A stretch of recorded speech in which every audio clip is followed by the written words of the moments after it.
कक्षा 4 की गणित ये पाठ 5 है। इसमें हम पढ़ा रहे हैं आपको दुनिया कुछ ऐसी दिखती है। दुनिया कैसी दिखती है देखना है। गप्पू की हवाई यात्रा। गप्पू एक छोटा सा बहादुर चूहा था। एक दिन उसने देखा कि बच्चे एक बड़े से गैस के गुब्बारे के साथ खेल रहे हैं। गुब्बारा उड़ा और कमरे की छत से जा टकराया। गप्पू खुशी से झूम उठा। तभी उसने कुछ सूझा। अगले दिन जब बच्चे स्कूल चले गए तो गप्पू गुब्बारे के धागे के ऊपर चढ़ गया। अब वह ऊपर से पंखे की पंखुड़ी को देख सकता था। पंखा नीचे से कैसा दिखता है बना कर देखो। अब अप्पू ने नीचे देखा। उसे बिस्तर दिखाई दिया, कुर्सी दिखाई दी, एक मेज किताबों से भरी। मतलब इस प्रकार से जैसे कि आप लोगों को इस चित्र में देख रहे हैं, एक मेज दिख रही है, कुर्सी दिख रही है, किताबों से भरी कप वगैरह सब कुछ दिख रहा है। तो ए बुद्धू चिंकी पनीर ढूंढ रही होगी, देख भी नहीं सकती कि वह जग के ऊपर रखा है। वह चूहा कहता है, छोटा जो गप्पू है, तो कहते हैं कि चिंकी पनीर ढूंढ रही होगी और उसे दिखाई नहीं दे रहा है कि वो टेबल के ऊपर रखा हुआ है। ठीक है, जग के ऊपर रखा हुआ है। अब ऐसा क्यों उसको लगा? क्योंकि वो ऊपर है इसलिए उसे दिख गया और चिंकी नीचे इसलिए उसे नहीं दिखा। क्या तुम सोच सकते हो कि गप्पू को जग के ऊपर रखा पनीर कैसे नजर आ गया? तो मैंने अभी बताया ना कि वो ऊपर है, गुब्बारे के सहारे लटका हुआ है, जबकि चिंकी उसे नहीं देख पाई। तभी जोर से हवा चली और गुब्बारा कमरे से बाहर उड़ गया। गुब्बारा ऊपर की ओर उड़ने लगा और जब ऊपर की ओर गुब्बारा उड़ गया तो वहाँ गप्पू भी चला गया। अब ऊपर जाकर क्या देखता है? यह रेल की पटरी पर कौन कूद रहा है? कहीं मोटी बिल्ली? मोटी तो नहीं है। हाँ, यहाँ से ये तो एक बड़े सफ़ेद चूहे जैसी नज़र आ रही है, उसने सोचा। और एक फिर गुरुद्वारा को भी देखा। इसके बाद जैसा कि आप लोगों को ये चित्र दिख रहा है, ऊपर से चित्र ऐसा दिखता है। ठीक है, दुनिया कुछ इस प्रकार से दिखती है जैसे कि यहाँ देखेंगे गुरुद्वारा है और ये पूरा ये सब बस्तियाँ हैं, इस प्रकार से दिखती है। अरे यहाँ मिठाई की दुकान भी है, मुझे नहीं पता था हम यहीं। तो यहाँ एक मिठाई की दुकान भी है जिसे गप्पू देख लिया है। सोचो तुम्हारी कक्षा ऊपर से कैसी लगती होगी। आप लोगों को सोचना है कि ऊपर से यदि हम कभी कक्षा को देखें तो कैसे लगेगी। इसका चित्र बनाने की कोशिश करो और चित्र में बेंच, ब्लैक बोर्ड, दरवाजे, खिड़कियां आदि भी दिखाओ। गुब्बारा ऊपर की ओर बढ़ता रहा और छोटा गप्पू हैरान होकर सोचता रहा कि यह दुनिया कितनी बड़ी है। अब उसे बहुत सारे घर दिख रहे थे गलियां, सड़कें और गाड़ियां भी। अरे यह तो रेलगाड़ी है, यहाँ से तो एक लंबे बॉक्स जैसी लग रही है। ऊपर से रेलगाड़ी भी कैसी लगती है? एक लंबे बक्से के जैसे। ठीक है, रेलगाड़ी को जो ज़्यादा ऊपर से देखो तो एक बक्से के जैसे भी वो दिखती है, इतनी बड़ी होने के बाद भी, बिल्कुल खिलौने की तरह। और आदमी चींटियों जैसे नज़र आते हैं। और आदमी कैसे नज़र आते हैं? जैसे चींटी हो। अचानक एक ज़ोर से आवाज़ हुई, फट! गुब्बारा फट गया और नीचे गिरने लगा। और वह जो चूहा था तो क्या होता है? नीचे गिरने लगता है। तो नीचे गिरता है तो क्या होता है? नीचे और नीचे सभी चीज़ें बड़ी बड़ी नज़र आने लगी। और जैसे चूहा नीचे की ओर गिरता है सभी चीज़ें बड़ी बड़ी नज़र आने लगी। गप्पू रेल की पटरी पर गिरा और वह डरावनी मोटी से बचने के लिए भागा।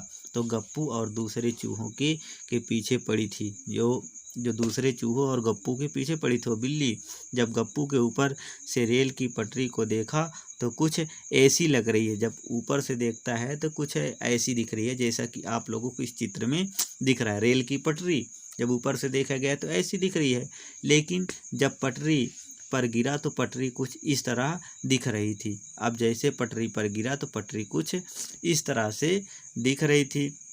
ऊपर से तो सामने से देखने पर पर चीज़ें कितनी अलग दिखती हैं।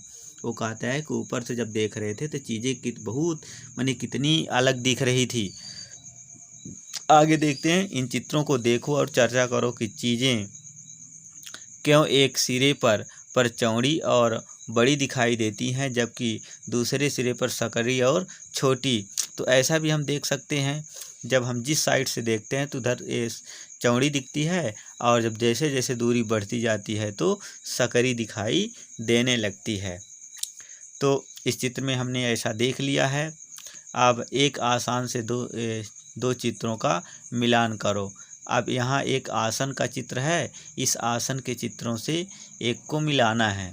तो लड़की योग आसन में बैठी है, नीचे दिए गए चित्रों में उसी योग आसन से केवल एक का ही मिलान किया जा सकता है। तो पहचान करो कौन सा इसके जैसे मिल रहा है। ठीक है, ये आप लोगों को अपनी बुक में देखना है, इसकी पहचान करना है कौन से इससे मिल रहा है। फिर इन चित्रों में कटोरों को दो अलग अलग तरह से दिखाया गया है। ये जो कटोरे हैं इनको अलग अलग तरीक़ों से मिलाया गया है। कौन से चित्र में कटोरे पलट कर रखे गए हैं, इसमें बताना है कि कौन से चित्र में कटोरे पलट कर रखे गए। तो कटोरा इसमें दूसरे नंबर पर। ठीक है, जवाब खोजने के लिए चित्र 3 में देखो कटोरे साइड में हैं और इसके बाद जवाब खोजने के लिए साइड में कैसे लगते हैं। तो इन चित्रों की ऊपर से दिखने वाली आकृति और साइड से दिखने वाली आकृति का मिलान करो। माने सामने से कैसा दिखता है और साइड से कैसा दिखता है, इसका मिलान करना है। ठीक है, तो अभी आप लोगों ने उसमें पहले वाले में मिलान किया होगा। अब इसमें देखते हैं, इन चित्रों की ऊपर से दिखने वाली आकृति और साइड से दिखने वाली आकृति का मिलान करो। मतलब ऊपर से क्या दिखता है और साइड से कौन दिखता है। तो हम देख रहे हैं एक नली है, एक कुप्पी है, तो उसको हम साइड से और सामने से देखकर इनका मिलान करना है कि कौन किसका हो सकता है। एक जूते का एक तरफ से ऊपर से सामने से दिखने वाले चित्र, तो माने जूते को भी हम सामने से देखते हैं या और साइड से देखते हैं तो अलग अलग प्रकार सा दिखता है। गप्पू के घर के पीछे का पार्क और गप्पू के घर के पीछे का पार्क देखना है, जो कि आपको यहाँ दिख रहा है। ठीक है, क्या तुम्हें गप्पू के घर के पीछे का पार्क याद है? यहाँ पार्क की एक बड़ी सी तस्वीर है, इसको ध्यान में से देखो और प्रश्नों का उत्तर देने का कोशिश करो। मैंने इसको देखना है और यहाँ कुछ प्रश्न हैं, उनके प्रश्नों के उत्तर को देना है। मिठाई की दुकान के सबसे पास वाले गेट पर निशान लगाओ। वहाँ निशान लगाना है। कौन सा गेट गप्पू के घर के सबसे पास है? अगर तुम गेट बी से अंदर जाओ तो हरा बैच किस तरह होगा, दाएं या बाएं या सामने? जब सुहासिनी पार्क में घुसी तो फूलों की क्यारी उसके दाईं तरफ थी, वह कौन से गेट से अंदर गई? ठीक है, और इसके बाद इस्माइल का घर। इस्माइल ने श्रीजाता को टेलीफोन पर उसके घर से अपने घर का रास्ता समझाया। रास्ते का नक्शा नीचे दिया गया है, ये नक्शा है। श्रीजाता का घर यहाँ है और इस्माइल का घर ऊपर दिख रहा है।